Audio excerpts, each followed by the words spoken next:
দেখি পতাকায় মোদের কয়টি রং আছে। শিক্ষক এসে শুধালেন হেসে দ্বিতীয় শ্রেণীর কাছে।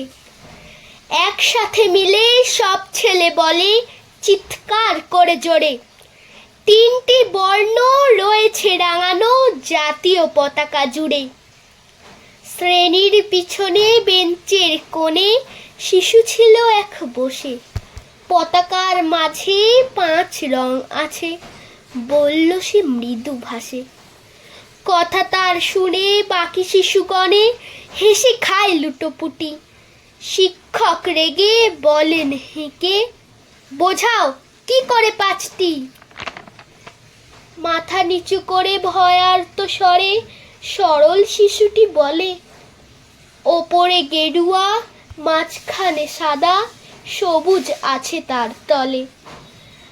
আর আছে আঁকা গোলাকার চাকা, নীল রং আছে এতে।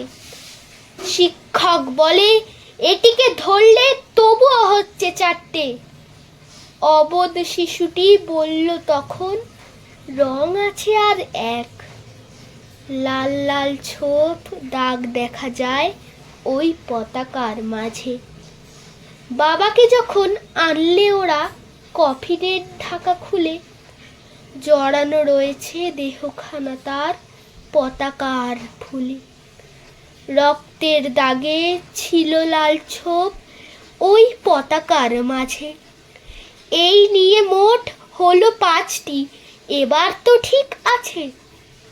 সরল শিশুটির জবাবখানি কাঁপিয়ে দিল বুক। অশ্রু এলো নয়ন ভরে, শুকনো হলো মুখ।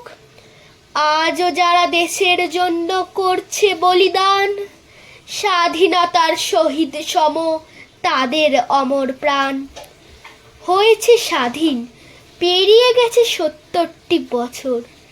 দেশ বাঁচাতে যাচ্ছে যে প্রাণ, রাখছে কি তার খবর?